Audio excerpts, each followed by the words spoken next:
Welcome to another live episode of the Eric Crocker Show. I am your host, former NFL and AFL defensive back. And y'all hear that?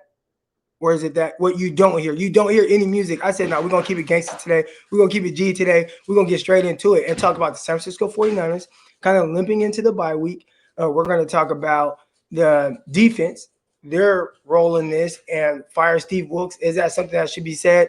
Or fire Kyle Shanahan, because I don't understand how he's getting let off the hook with this. We're going to get into that. All right. And also, Brock Purdy, is his stock down or is he coming back down to earth? Or is it just something that guys go through who haven't even started 16 NFL games yet? All right. We're going to talk about all that and more. But of course, I will have Ashley joining me this morning to discuss these things so I don't just hear myself talking or driving myself crazy or even driving the people in the chat crazy.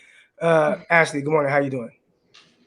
I'm doing okay this morning. Kind of sucks coming off 3 straight losses, right? But it's Monday, start of a new week, Got to take the same mindset as the 49ers will.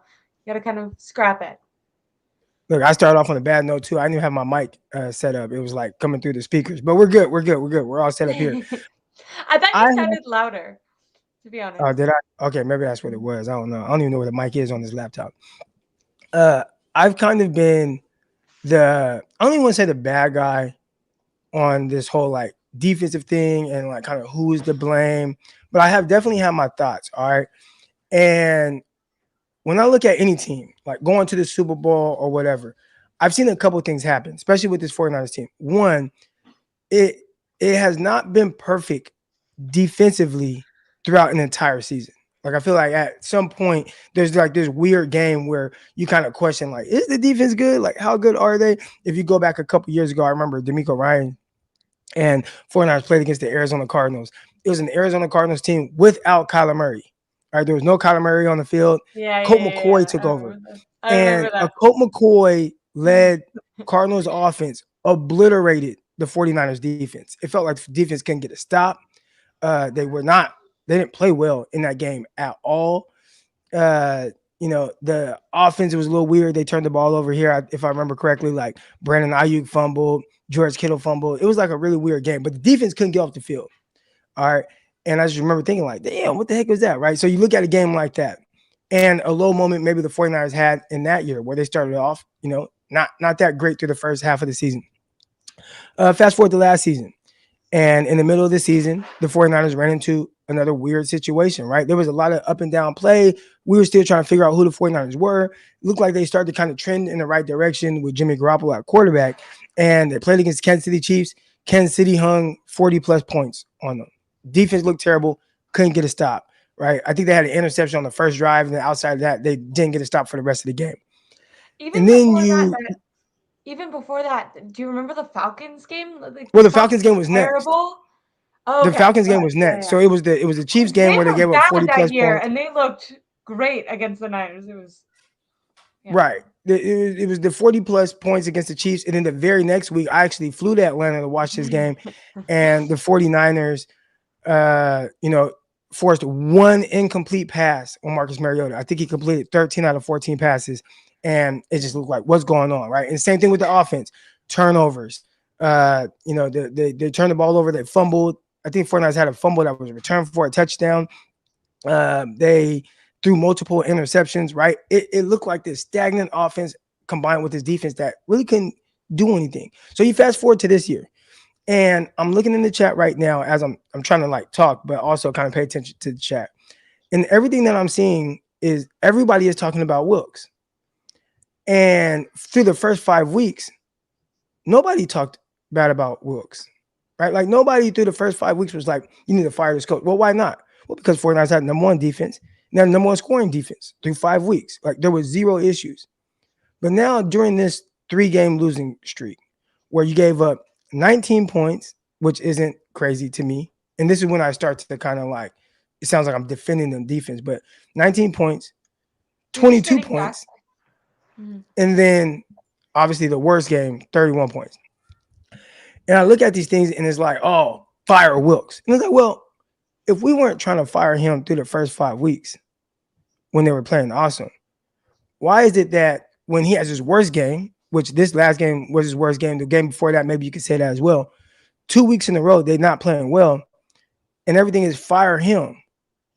And I understand defense has not played well, but I also have said, in my opinion, that the offense isn't being held to the same standard as the defense.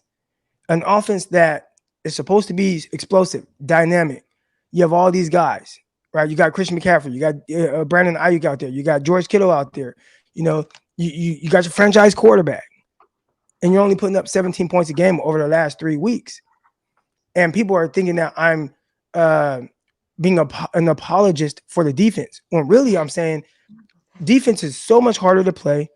Realistically, you're not going to be perfect every week defensively. But one thing that you can control, especially with how the NFL is trending, is being better offensively. And they have been bad. They've turned the ball over at a high clip. They can't run the ball. And all of a sudden, I think the pressure throughout the game is starting to kind of get to Brock Purdy. Like just the pressure of the moment, not so much the pressure of like pass rush, even though that might be something as well. So I kind of painted this picture of, it sounds like there's a lot of people that are kind of in trouble right now, whether it's the offense, defense, coordinators on both sides of the ball. Where do you start with what you think the issue is with this San Francisco 49ers team? I think that the reason I would criticize the defense isn't necessarily because this is the first game that they've given up, I think, a score that is deserves criticism. I think previously if you're holding a team to under, would you say 22, 24 points in the NFL? 22 points against the Vikings. Yeah. But no, I'm just saying, like, hypothetically, I think as a defense, if you're holding an offense to under like 24, 22, 20 points, like you expect that your offense can score that much. You know what I mean? Correct. So I think this is the first game where the defense has actually given up enough points to like really criticize them. But I think the reason people are criticizing them is maybe in comparison to the defense that we've come to see the 49ers as, whether that's under Saleh, under D'Amico, just this entire Shanahan regime. A staple, like an identity of the 49ers has been a dominant, physical, like kind of all out determined defense that, like, they're the top dogs. They're kind of the bullies. They're never going to be out physical. If they get in a gritty game, they're going to make the necessary plays. And I think what you're seeing is, like, especially like a lot of missed tackles. I saw this with Ward where Joe Burrow was running and he took this angle and he like taps him and then kind of dives like sideways, like doesn't, like, they're not. So I think when you want to criticize, and that's obviously a player problem, right? Not like a Steve Wilks problem. Like, I can imagine fans or Steve Wilks would be saying, you're saying fire me. Like, I expect the guy to make a tackle if he's there. But I think when we're looking at these things in unison, like Nick Bosa's coming out and saying, kind of making critiques of the scheme, and he's blaming himself, but also saying, hey, it's been harder for me to get sacks with this new system. I think it was Grant who asked Steve Wilks a question a couple of weeks ago, or even last week, and Wilks said he was still learning just the 49ers system while he was coaching it. So I think maybe the reason that fans have started criticizing Steve Wilks even before just today has been there seems to be like a lack of togetherness or unity within these last couple weeks that has never shown its face, even in other times when the 49ers have been, started 3-5, started low. They always like seemed to have each other's back, and it wasn't like effort wasn't a question. It was kind of like stupid decisions or maybe not flowing correctly. But right now, when you look at players, I think sometimes you have to question the effort. Like, Joe Burrow would have there'd be 4 people in front of him and he wasn't getting sacked. It didn't make any sort of sense. Like, I just think when you're watching it, it's not necessarily just showing up on the stat sheet, but just when you're watching it, comparing it to the defense that fans have watched this entire Shanahan regime, they look, I don't know, tired, unmotivated, burnt out. I don't know. But did they look that way through the first 5 weeks? Like in the first 5 weeks of the season, did you see a defense that looked tired or burnt out or confused or anything like that? I think Like they've been when struggling you with sacks even in the beginning. I think, yeah, like maybe not as much, but I think that the defense did show flaws, but because the offense was scoring 30 points a game and they were getting takeaways, I think those things could be like covering it up a little bit more. I don't know. They definitely look way worse, but I'm just saying I think there were flaws that were probably masked in the beginning. yeah.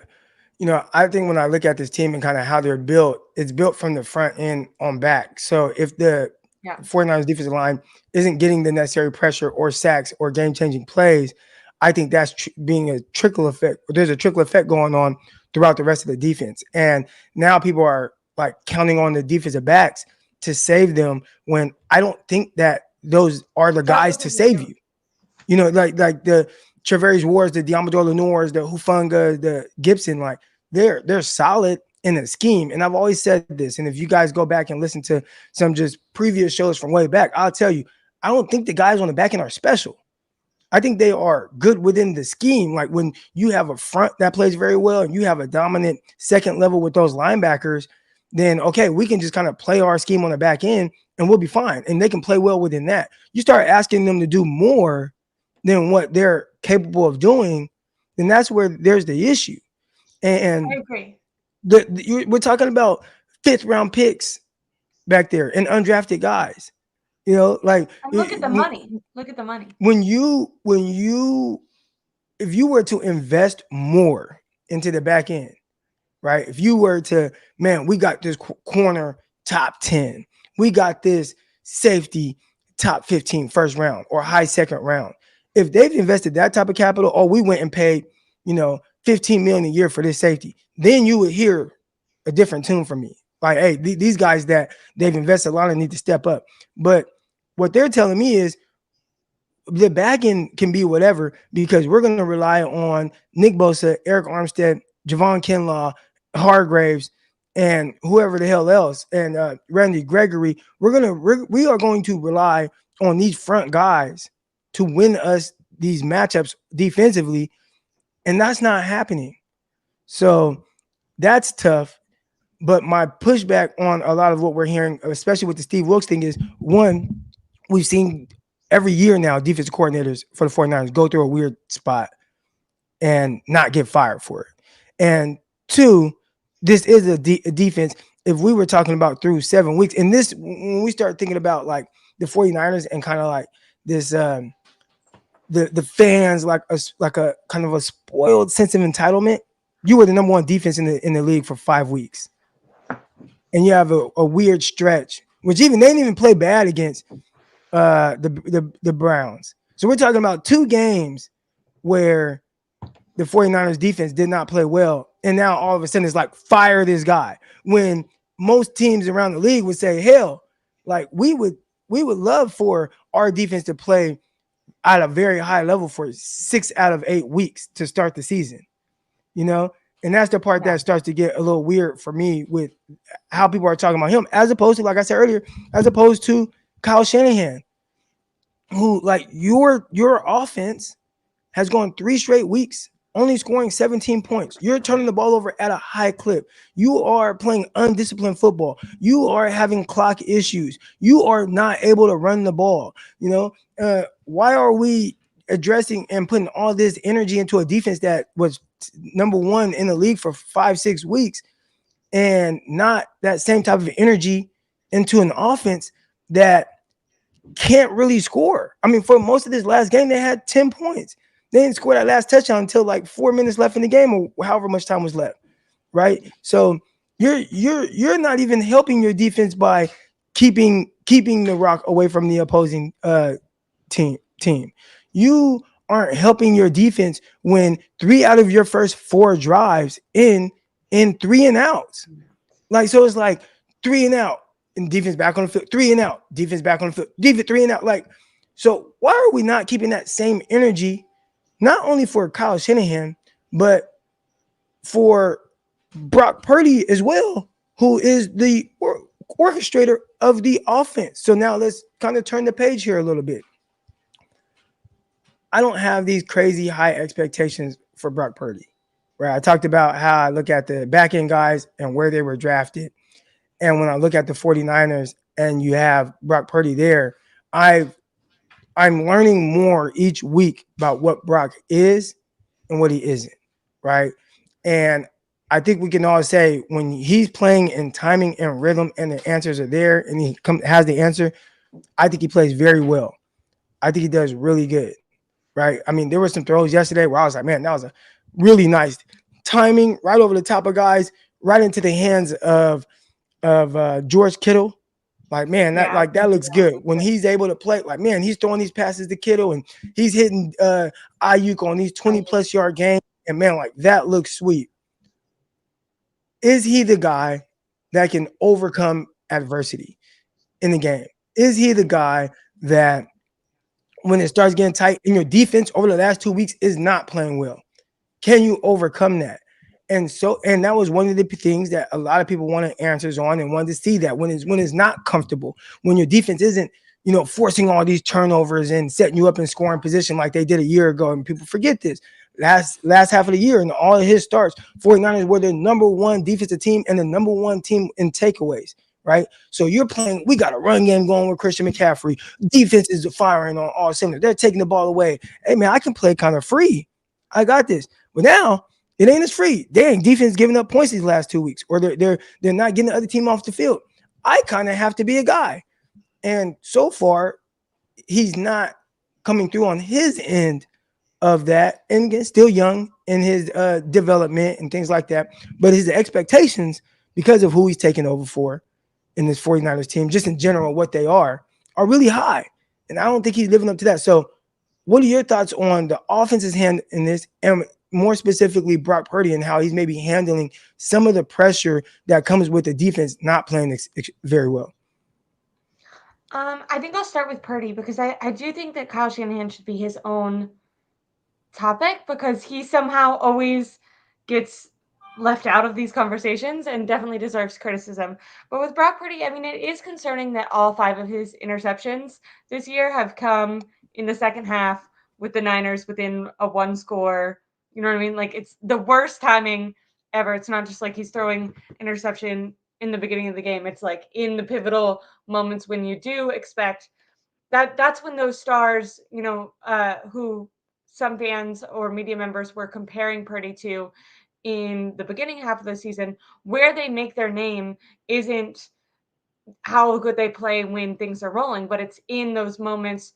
Do you trust your guy? I remember, I think it wasn't this week, but it was last week. The Bills were down. They had like 30 seconds, or 20 seconds, something like that. Josh Allen had the ball. It was an impossible situation. He missed Stephon Diggs missed a catch.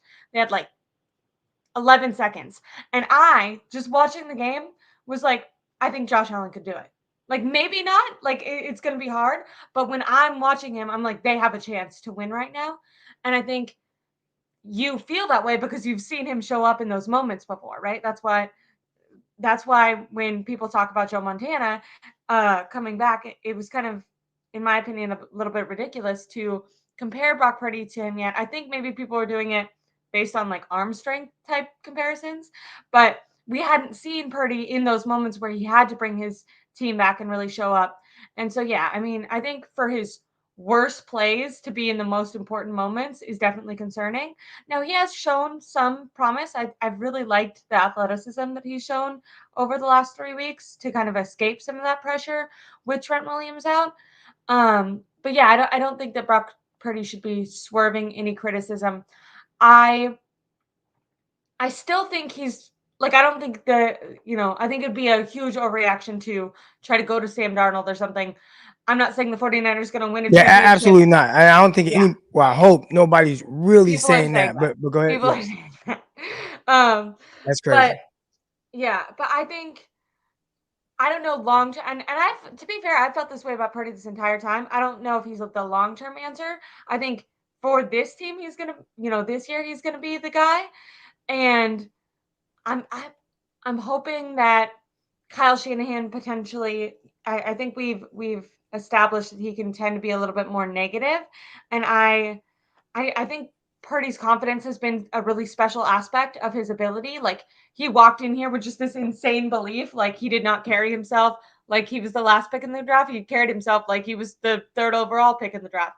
And I think you kind of see that being startled within him as the games go on and as the 49ers get behind and as he makes these mistakes, he kind of makes more erratic decisions. And from what I've heard, I didn't watch, but that was kind of the player he was in college, kind of trying to be a hero, trying to make something where there was nothing, where the way Purdy's going to thrive in this system is more on how well he can execute Kyle Shanahan's scheme. So that kind of leads us to criticism. Well, what's happening when the scheme is failing him? That might be why he's trying to, play hero sometimes. So, Well, that's what but yeah, comes with playing the quarterback position in the NFL. Like, there's going to be those moments where you are the one. And again, that's part of it, right? When this season started, what was your ultimate goal for the 49ers? Like, what did you want to see? There's one thing, right? Like them hoisting Lombardi, right? Like winning Super Bowl. Okay. I was like, If you are going to win a Super Bowl, and that's what you strive to be, you can't have the defense not play well and all of a sudden, like, now you can't function offensively. Because there's going to be those moments, even in the postseason, where all of a sudden, man, the defense isn't playing it very well against Philadelphia, right? Like, and we need this to win. And all of a sudden, Philadelphia, they go up 10. We saw what they were able to do. They were losing. Did you watch any of the other football yesterday? Did you watch Philly versus Washington? Yeah. I'm watching Philly versus Washington. And I want to say Philly was down 17-3, right? Like, they're down 17-3. They won 24-38. You know what I'm saying? Like those are the things right there, right? Where, hey man, our defense isn't getting off the field. And this is the part where I start to like, man, fire coordinator. When you're in those moments, they're down 17-3, and their defense can't get a stop on Sam Howell. Sam Howell is marching up and down the field, right? Throwing for over 300 yards. This is why I don't care about yards. All right. And all of a sudden it's like, man, we kind of need our offense to kind of come through and stop this bleeding. The defense isn't playing well right now early on. So what the offense do, make play after play after play. Next thing you know, I want to say they might have even been down at halftime, 10-17. Then they come out and it's just touchdown, touchdown, touchdown, touchdown, right? And then, okay, defense, can you get one? Okay, they gave up a touchdown. Defense gave up a touchdown, cool. But guess what? We're going to continue to score. And if you're going to win a Super Bowl, those are the things that you're going to have to go through. A defense early in the game not playing very well. And you know what? Offense, we got your back.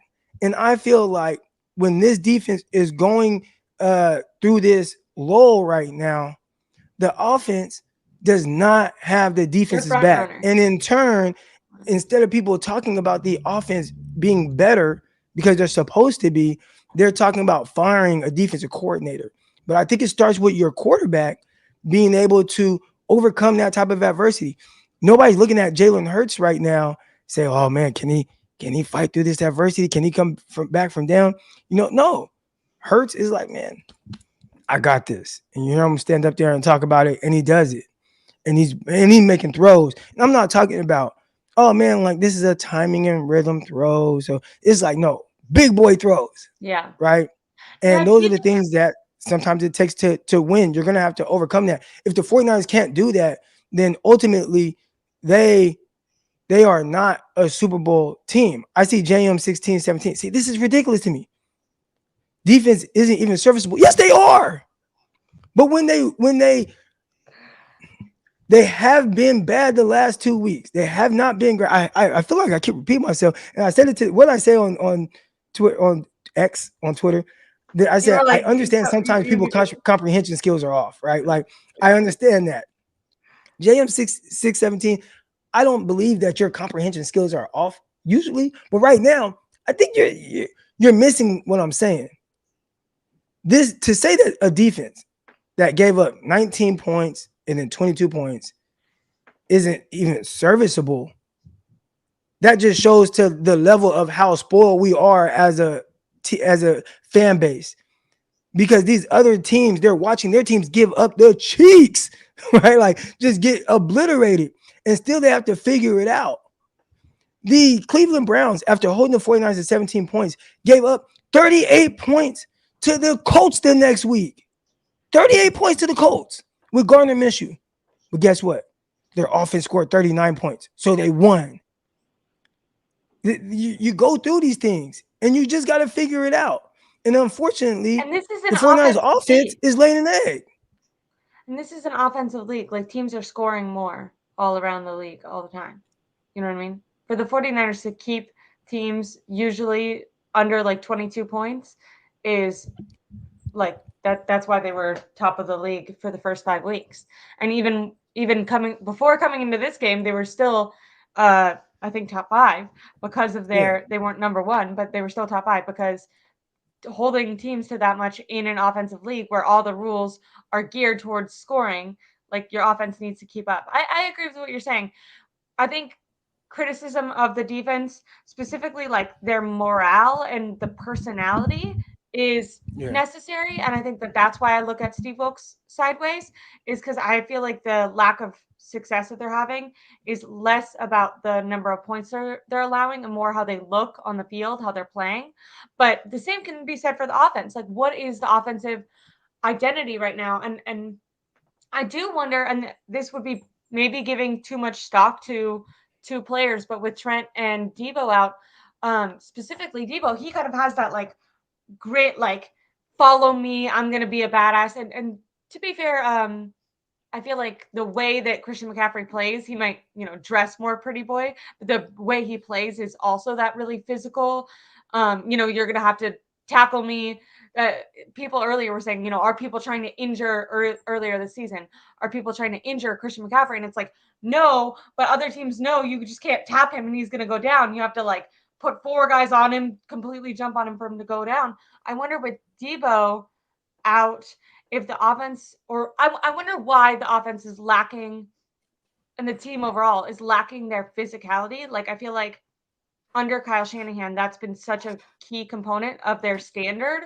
They even talk about in practice wasn't the whole reason that Brandon Ayuk originally went in the doghouse was because he like wasn't going all out being physical in practice. Like Kyle Shanahan has always tried to instill kind of this like grit in his team, and right now, the offense is like they're fraudulent. They're front runners. They want to dance around and be, pretty and be like, "Oh, look, we have the star running back." But when someone hits them in the mouth, they get, stunned and they're committing penalties. They're dropping balls that should be caught. Kyle looks really uncreative in my opinion right now.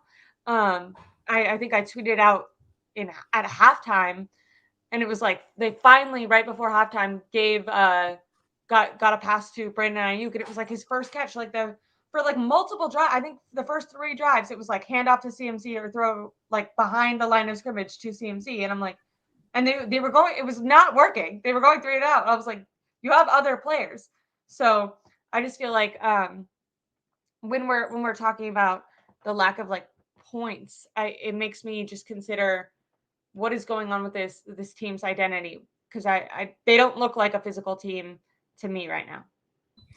I have a question for you because Randolph has one. He says, "Will Purdy's job be on the line when they play the Jags? If he stinks it up and they lose, do you think Kyle will bench him?" It would be stupid. It would be stupid. Yeah, like maybe because Kyle has, called Sam Darnold like the next coming of Steve Young. And I understand that. I think fans might even want that, right? Because you just like want to see a change when those things happen. But Sam Darnold is going to have a bad game. And so if we're just benching quarterbacks after bad games, you're never going to win a championship. You have to pick a guy. Kyle Shanahan he traded away Trey Lance. And I'm not saying Trey's, is good or bad, but he put his stock. He said, "This guy is the guy I'm choosing. This is the real deal." And the team, more importantly than just the fans, but the team all got around that decision. If mid-season, when everything is breaking down, then Kyle's like, "Oh, just kidding. Now there's a new guy." Like that's just going to cause so much chaos and confusion among these players who are trying to rally behind one guy. Super Bowl championship teams don't switch quarterbacks in the middle of the game, especially because Purdy was playing well in the second or in the first half up until that second half. I mean, yeah, if he's doing really bad, he did. Did you see that? Oh, this is a question for you because football. player. Did you see? Hey, Croc, did you know you're a football player? Sorry, my brain just now. But there's a viral clip going around where Brock Purdy is thrown to the ground and hits his head again yesterday, right after coming off a concussion, 6 days in a row. He holds his head for like 5 seconds. He's like on the ground. I have no idea how he was taken out of the game. Slams his head back and then holds his helmet like this for like 5 seconds before someone picks him up. So potentially they could use like an injury type excuse if this was happening. But if they did it without faking some, like they'd have to convince the locker room that it was an injury too. Because I think if you just take him out for poor play, you're going to start losing people because you can't just be scatterbrained like that, or you can't just be. You have to just choose someone and stick to it if you're going to win a Super Bowl. You know. Have you ever heard of second impact syndrome? Yeah, it means it's way harder the next time, right? I've so Well, it can be like deadly, and maybe my wife can. Babe, do you know anything about like concussions and second impact syndrome?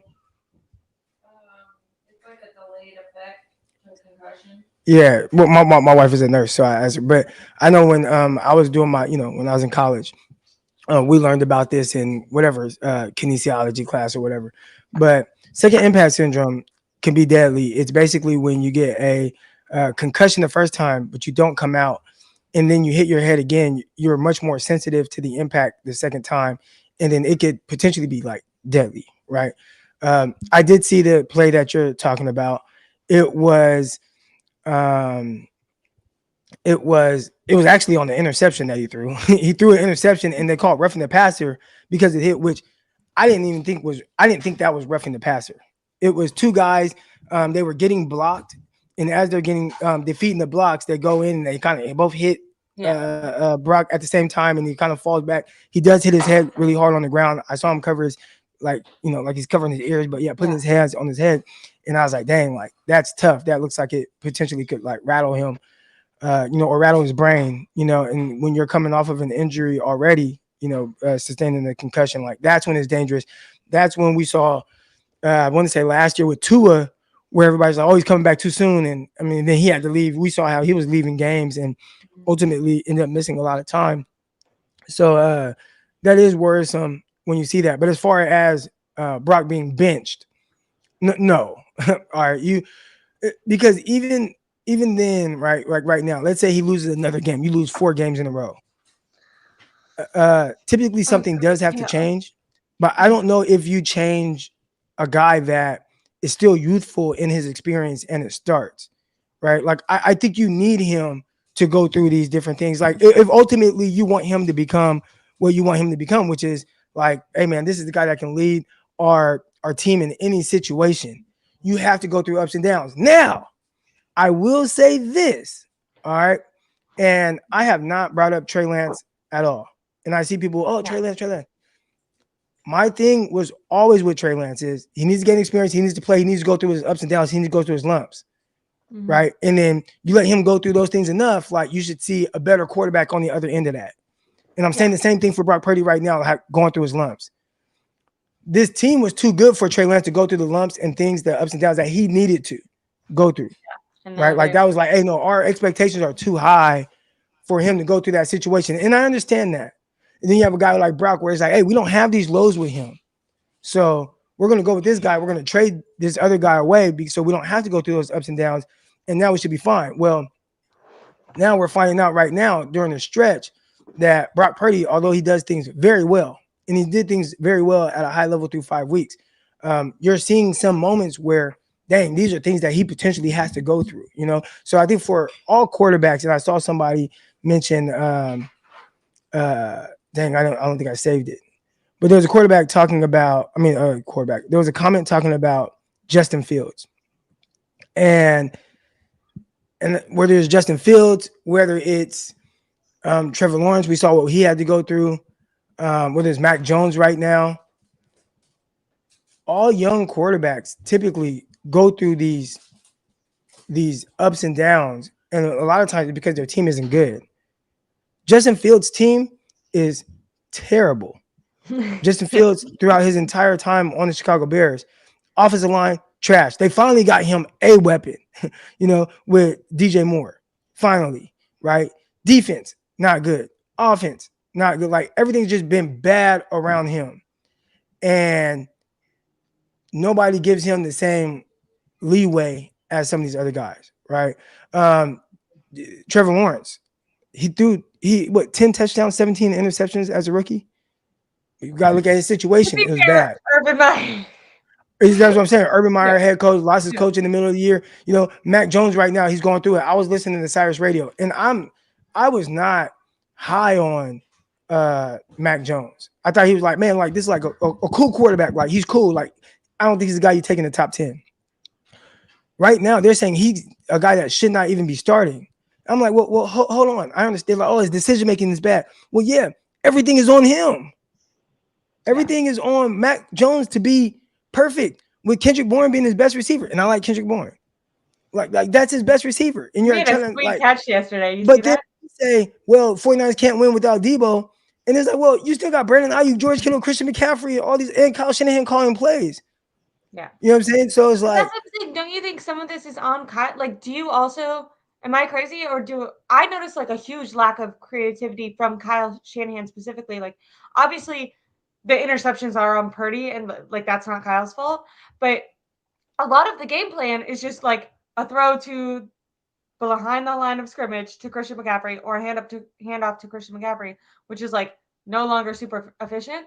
I feel like he didn't get Ayuk involved that much until the second quarter, the end of the second quarter. He only Kittle should have 10 targets per game, no matter what. But specifically when Devo's out, Kittle should have over 10 targets. I don't understand.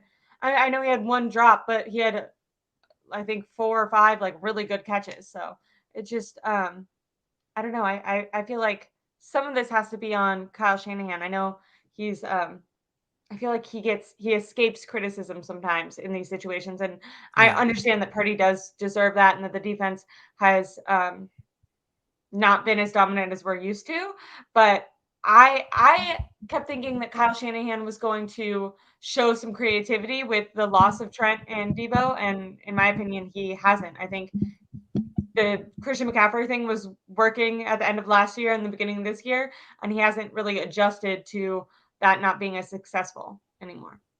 yeah. I also want to make it clear I wasn't bringing up Trey Lance to say he should be on the team right now. Then no, because I think that would create a huge distraction. We're talking about, you've had people like, man, should Sam Darnold be playing?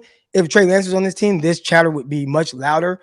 And I still don't think that he would be prepared to take over in this moment because he just hasn't played enough. Like he didn't get that opportunity. So I don't think he would make anything better. It would just actually make everything much worse. So this is not I me think the saying reason Trey Lance should be on this team, or Trey Lance should be, or they shouldn't have traded away Trey Lance. I think they did the right thing for him, and hopefully that situation works out better for him. I don't want anybody to come in here in the comments and think that I'm saying that anything about Trey Lance potentially being on this team. So go ahead, y'all get that out of your heads right now. I'm not saying that, but what I am saying is, it is hard to kind of differentiate, the difference between a quarterback that's just going through growing pains, or is he missing something that's really throwing things off for him. And I would say right now for Brock, I think he's actually playing the exact same as he played last year. The issue is some of the mistakes that he made are just the other teams are capitalizing on them, which I thought he got away with a lot last year. So when you mix in a lot of the good that he did, a lot of the terrific throws that he made, some of the plays on the move with his legs, he still does those things. But he also, in those games, had some errant throws, some bad throws, some throws where you could see maybe, oh man, he has to rely on the timing, and maybe this wasn't there. And oh man, he threw this right into a defensive back's chest. And they did not capitalize on that. And this year they are. So I think it looks much worse. So people are like, oh, is he coming back down to earth, or is it stock down? To me, he's the exact same guy. It's just now lucky. some of the teams have capitalized on some of his mistakes. And I think that has kind of skewed their judgment on him. But ultimately for me, I see no difference in Brock Purdy, which is why it's like, hey, I'm like, just let him play through this, because hopefully he ends up kind of getting better for it. Yeah. I think it's kind of interesting too. Those interceptions are kind of all coming on the same pass, where he has to throw with anticipation to make sure he's getting it to like a certain spot, and then he doesn't see that it's not there, or that there's a linebacker there. which unfortunately is also something that Jimmy Garoppolo struggled with. But do you agree with me that you think that Kyle Shanahan could be setting up Brock Purdy better? Or do you think that this change in production, like this switch in Brock Purdy, is solely on him? I don't know, crumbling and with not everything thriving around him, or do you think that he's lacking some of the opportunities? Because if, like, you know how you were saying with the defensive backs, it's hard to criticize them when the pass rush is getting quarterback money and all of the draft capital and all of the good coaching has been like put on the pass rush. Like the secondary was always supposed to be like the weaker side of the defense, just from how from how they built it up in the Kyle Shanahan regime. How come with Brock Purdy we don't give him that same grace where like everyone kind of, I mean, everyone who was being realistic knew that he was more of a system quarterback, and that the reason that he was working so well was because of the weapons around him, because Kyle Shanahan was able to put him in a spot. Like, I think a lot of reasonable people knew that he potentially wouldn't be like the guy to pay this top quarterback money, but that he was producing because he was in a really good offense right for him right now. If that offense is struggling, then obviously he's going to start struggling. Or do you think that this is more on him and less on the play calling? I think you started off with a very valid point, and the NFL, it's tough, right? And I think because we pay so much attention to the 49ers that we forget guys on the other side of the ball get paid too, right? Like the 49ers didn't just get torched defensively by some scrubs. It's by Joe Burrow, who people consider a top 5 quarterback in the NFL, Justin Jamar Chase, who people consider a top 5 receiver in the NFL, T. Higgins, who people say is the best wide receiver 2 in the NFL, right? Like those are good players, right? So I think sometimes we forget that hey, they get paid too. So with Brock Purdy, you can only put him in so many great positions, right? Like, so I can't put it all on Kyle.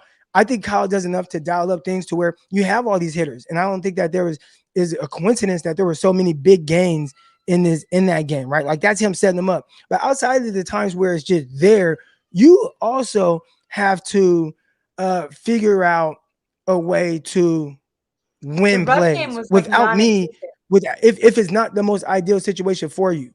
All right. So like that's one thing where is there more that Kyle can do? I don't know. It's like, hey, I've surrounded you with some of the best talent there is in the NFL on one offense.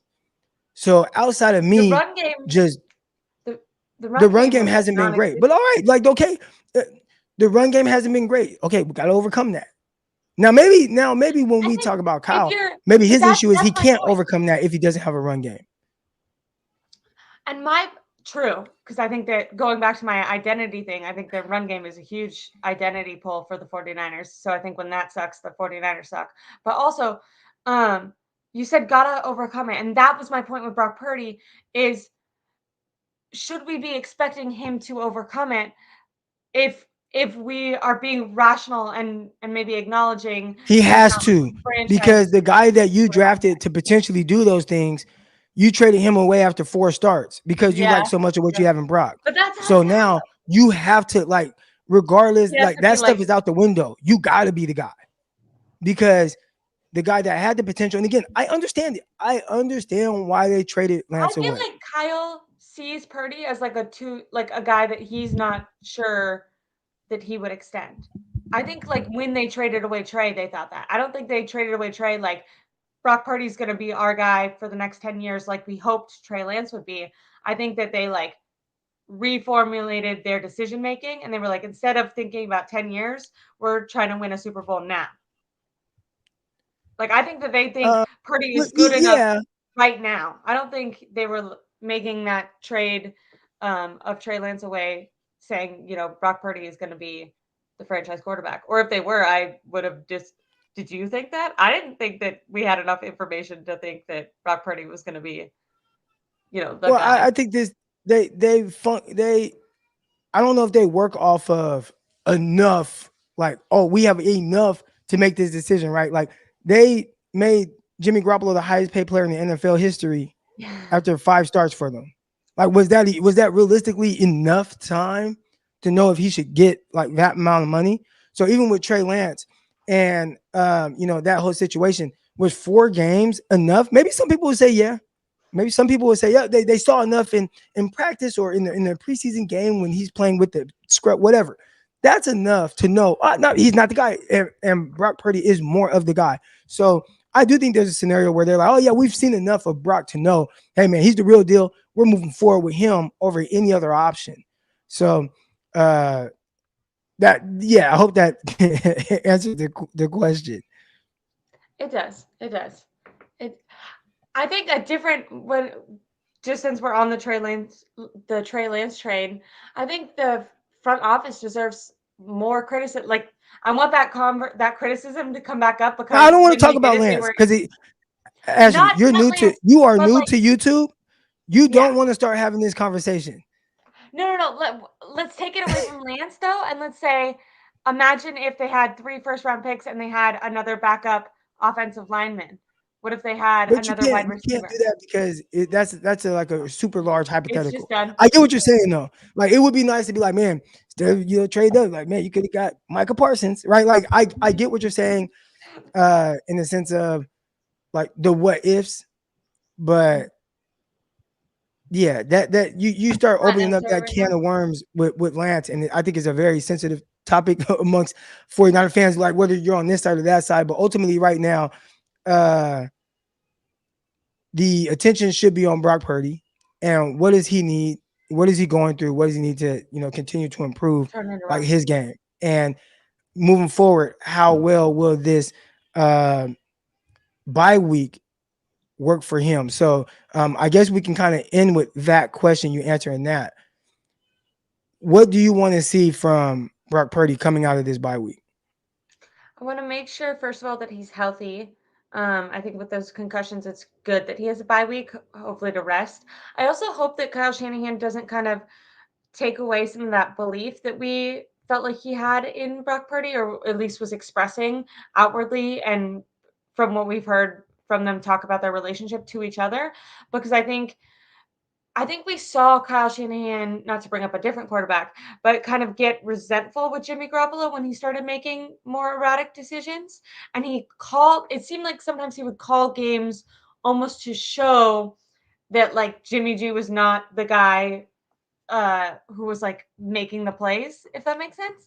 And I just hope that Kyle Shanahan can be maybe take a page out of Mike McDaniel's book from the Dolphins and support Brock Purdy. Like people are talking about benching Brock Purdy. I think Kyle Shanahan should go in there and instill confidence and belief in Brock Purdy. Like, hey, we're gonna ride with you through this.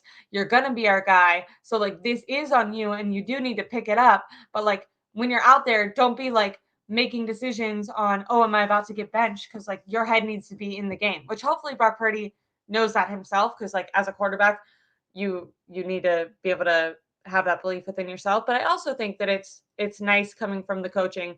I was talking to a friend earlier, and on the broadcast, this was before his interception, but he had made I think like a little bit of an underthrown ball to Ayuk, and Brock Purdy walked over to the sideline to talk to Kyle, and the camera followed him on the broadcast. And Kyle kind of yells at Brock Purdy, and Brock Purdy goes to walk towards Kyle Shanahan, and Kyle goes like he's still yelling, and he goes like this to kind of like tell him to go over here, and then Brock Purdy just kind of stands like behind him. And I'm sure that I saw that. coaching, It was like he was kind of next to him, and it was like Kyle was facing forward, and Kyle was talking yeah. to him, but Brock's back was like to the camera. I saw that. Yeah. Yeah. So I'm sure like in the moment those things are fine. I think a lot of people have talked about Brock Purdy's confidence not being shaken, and potentially like Kyle needing a quarterback that can deal with that stuff in the moment. But I do hope that like in the facility when they're being more real and they're game planning and they're, preparing and trying to figure out what's going on with the season, I hope that Kyle is instilling that belief in Purdy that like, there is no going to a new guy there, this is on you, because as like you, and it's on you, but also don't do too much, because when you're trying to be a hero, that's when you're making mistakes. But like it's on you, as in you're our guy, we're sticking with you. Now as a play caller, I'm going to make sure to get you open looks. You make sure you're seeing the field correctly, but you're our guy. If you play bad in Jacksonville, you're still starting. That type of, I think what did McDaniel say he did with Tua? That he like cut up all his good plays. It was like 300 good plays or something, and just made him watch all his good plays because he said that Tua's like belief in himself was so down that when he would go in the game, if the team started getting behind, Tua didn't have confidence in himself that he could bring the team back. So now that Purdy, we've talked a lot about his confidence, but now he's kind of had those tests and failed them. You don't want that to get in Purdy's head, like, oh, now anytime I'm in the scenario, I'm going to fail it. He has to believe that the team, Kyle, and himself all think that if he was presented that opportunity again, that he could, make it work. I think they definitely are going to have to, believe in them. And you got to go through that. I will say the way McDaniel did with Tua was amazing. And we see the level that Tua is playing with right now. And even when he has a bad game, here's the thing. Miami got blew out a few weeks ago, Buffalo. And it's just like, yeah, we're good. Don't worry about it. He did a great job of, I think people forget what the conversation was surrounding Tua prior to Mike McDaniel getting there. He was a bust. He was terrible. How could they draft this guy over Justin Herbert? Which still I would take Herbert, but how could they take this guy? He's terrible. He can't throw. He's weak. He's small. Doesn't have a big arm. And all it took was a coach to come in that believed in him and believed in his abilities and said, "Hey, most accurate thrower I've ever seen in my life." Right? And even if you think it's BS, just the confidence that instills in the player. Hey, we're gonna go get you Tyreek Hill. We're going to get you another speedy receiver and Jalen Waddle, and we're just going to get this thing going. We're going to get going, and we're going to be playing at a high level, and we're all over the place, and it's fun, and it's high powered, and it's speed, and I think Mike McDaniel did a great job of creating this environment of like fun, which I don't know if Kyle Shanahan is fun, and I don't know if Kyle Shanahan will ever be the guy to like, say some BS like greatest, most accurate quarterback I've ever seen, right? Like Kyle, hey, no, he does some things good, but there's also some things that he does bad, and he just needs to work on. That's Kyle more. That's more. We just gotta keep it going, and you just got to keep working to get better, and he's throwing a bunch of interceptions, and we just gotta keep working through it, and we got some guys that's hurt right now. That's Kyle. That's how Kyle talks. But we'll continue to obviously monitor this, and I think Brock Purdy. He's going through something that a lot of young quarterbacks have to go through. I think the good thing for him is getting the opportunity to go through it. And I think Kyle will give him every opportunity. So we'll continue to monitor this. And I think that's a good place to exit. Oh no, first there was some chats here. Gammon. 365 passing yards, 57 rushing in a blowout loss. That was Brock Purdy's numbers. We saw that at the end of the game. I wish I would have had he was sneaky athletic. Well, no, he can move. He can move. That's for sure. And it was good to see him kind of, make some throws on the move and stuff like that. Pick up those rushing yards. Like those things are kind of needed. Like that was really some clutch stuff. I think some of those passing numbers are a little inflated because he had I feel like 80 yards on that last drive where it would look like the other team just wasn't trying to tackle the 49ers. It was really weird. It was like guys were like, hey, look, we're not trying to get hurt right now. Just run and just get down. Please, Ray McLeod. So there's that. And then this one right here, which is really a hot topic amongst 49er fans. If anybody listens to Locked On 49ers with myself, Brian Peacock, and we come at you 5 days a week. Yes. Wednesdays. And every Wednesday, and a lot of times we record on Tuesday, but on Wednesdays, we have Winky Wednesday. And Nicholas Winkler said that the 49ers, this is before the season, we're going through the schedule, and we're like, all right, Wink, like, what's it going to look like? And he was like, all right, 49ers are going to start 5-0, and then they're going to lose 3 straight games to the Cleveland Browns, Minnesota Vikings, and Cincinnati Bengals. Did he really? Yeah. That's dope. No, I don't know if it's dope though. I mean, like that's cool that he. That's dope. Well, what did he say? Like after, did they do good? They pick it back up? Oh, they pick back up and then they end up winning the Super Bowl. Okay, see, dope. So everybody wants him to be held accountable for the first half of his prediction, which was 49ers being 5-3 at their bye week. But hopefully everything that he said comes true because he did have the 49ers winning the Super Bowl and beating the Dallas Cowboys to get there. If so, then we need some lotto numbers. I know, right? I think even right now through 8 weeks to be like that perfect, like that spot on, we Yeah. might need to get the lotto numbers from him right now. Hmm. Yeah. So yeah, we'll hold him accountable, and even more, we'll hold him even more accountable if the 49ers end up winning it all. But that's gonna do it for this episode of the Eric Crocker Show. Appreciate everybody for tuning in. Thank you, Ashley. Ashley, tell everybody where they can find you. You guys can all subscribe to my YouTube channel at Ashley Ariana. I'm almost to 1K, so please subscribe. And you can follow me on Twitter at Ash Ariana. Yeah, that's good. I put stuff about the Niners on both those places. Love it. And real quick, I see them people that still talking about the Trey Lance thing. I'll end on this because now I don't have to talk about it after I hit end, like in stream. But watching 49ers practices and training camp, I thought that Trey Lance was better than Sam Darnold. You I said mean, that. I remember. I watched your coverage the whole time. yeah, I don't even think it looked like. I mean, Sam Darnold did some good things, but I don't think you would go out there if you were like, hey man, like, and especially if they were all given the same amount of reps, because the reps got skewed with Brock Purdy, like at training camp. But if they were all given the same amount of reps and you had no idea who was who, right? If you were just like, which quarterback looks the best and everything is even, I think that there would be a healthy amount of people and you have no idea who they are, right? We're saying people that, let's say my wife, she don't know who anybody is. And I'm just like, hey, babe, like, watch this, watch all these practices, and then you tell me who the best quarterback is. I think she might say Lance out of all the quarterbacks that were there. Like, just because of what it looked like. The throws he was making, what it looked like. And I think there would be a lot of people that say Brock Purdy because I think he was just more efficient, especially on like the underneath stuff. So I think there would be people that say them. I think it felt like it was more like would have been split. That's what it looked like. I think what worried maybe Kyle was when you get into the preseason games and it's moving full speed. And I think the low moments from Lance were too low for Kyle to have as his backup quarterback. The highs were good, like the good throws, like that was great. But like the Raider game, like that was very up and down. Like that was very like, what is this? Oh man, good. Why would you do that? You know, there was a lot of that. And then the Bronco game, I think he did some really good things. But ultimately, I think that the decision for Sam Darnold to be the number 2 quarterback, I think that Kyle was leaning that way the whole time. Like that was what it felt like to me.